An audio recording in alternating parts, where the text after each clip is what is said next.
जय श्री राम। राधे राधे साथियों।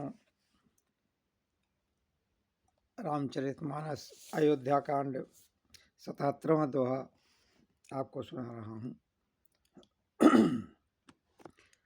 और करे अपराध को और पाव फल भोग, अति विचित्र भगवंत गति को जग जानहि जोग।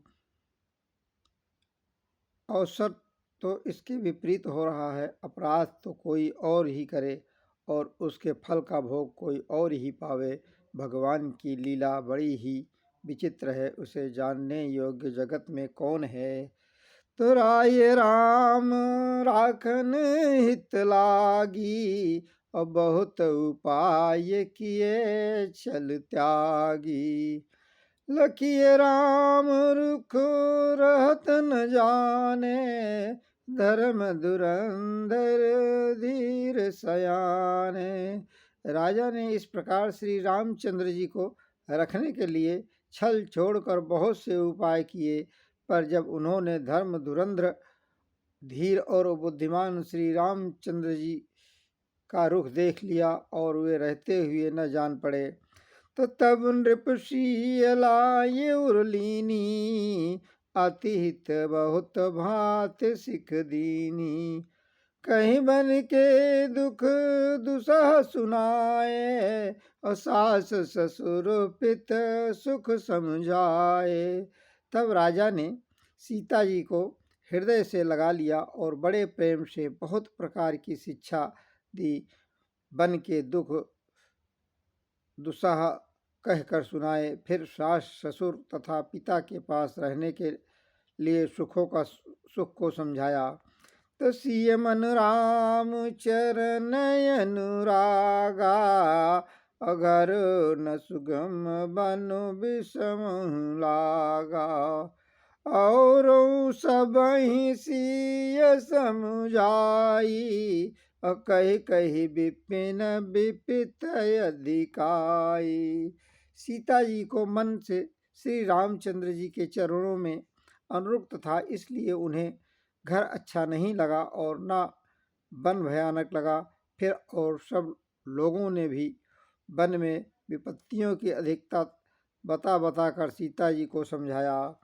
तो सचिव नारी नूर नारी सयानी, और सहित स्नेह कहीं मृदुवानी। तुम कहूँ तो न दीख बनवासु, और करऊँ जो कहीं ससुर सुर आसु।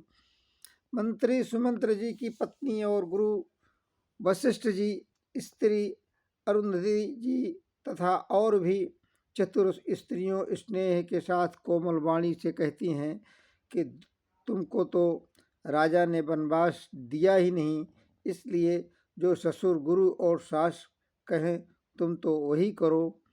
तो सिख सितिल हित मधुर मृद, असुन सीतहि न सुहान।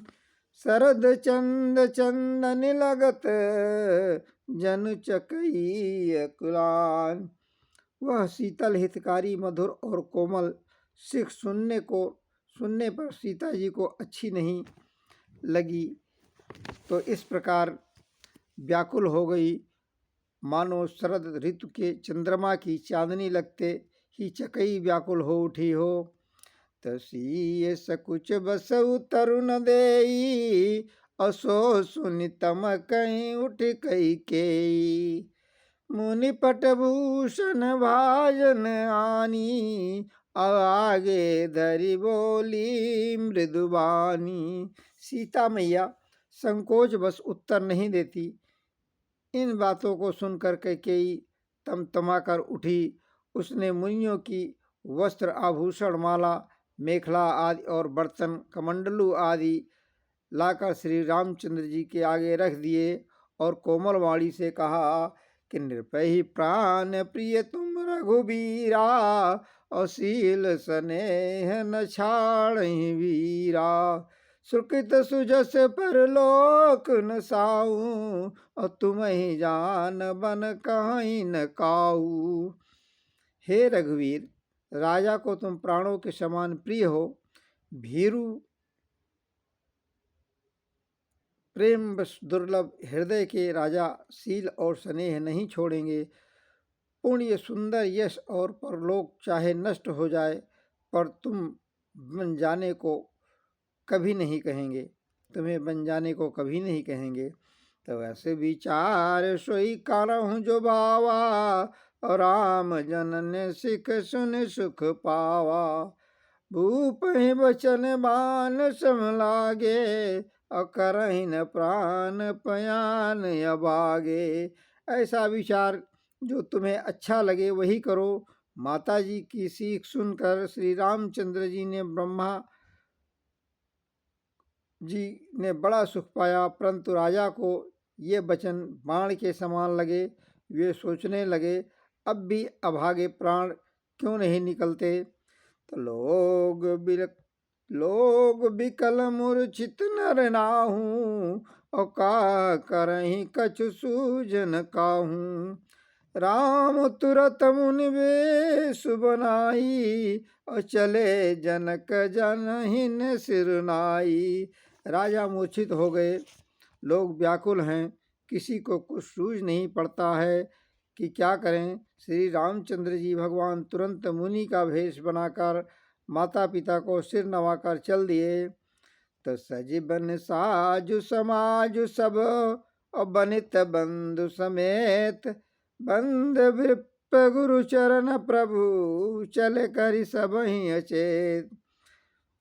वन का सब सामान सज कर वन के लिए आवश्यक वस्तुओं को साथ लेकर श्री रामचंद्र जी भगवान, स्त्री श्री सीता जी और भाई लक्ष्मण जी सहित ब्राह्मण और गुरु के चरणों का वंदन करके सबको अनंत करके चल दिए।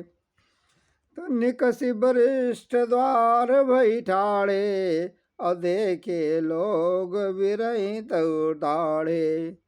कही प्रिय वचन सकल समुझाए, और विप्रवृंद रघुवीर बुलाए। राजा महल से निकलकर श्री रामचंद्र जी वशिष्ठ जी के दरवाजे पर जा खड़े हुए और देखा कि सब लोग विरह की अग्नि में जल रहे हैं। उन्होंने प्रिय वचन कहकर सबको समझाया। फिर श्री रामचंद्र जी ब्राह्मणों का मंडली को बुलाया। लो श्यामल रामचंद्र की जय, पवन सुत हनुमान की जय।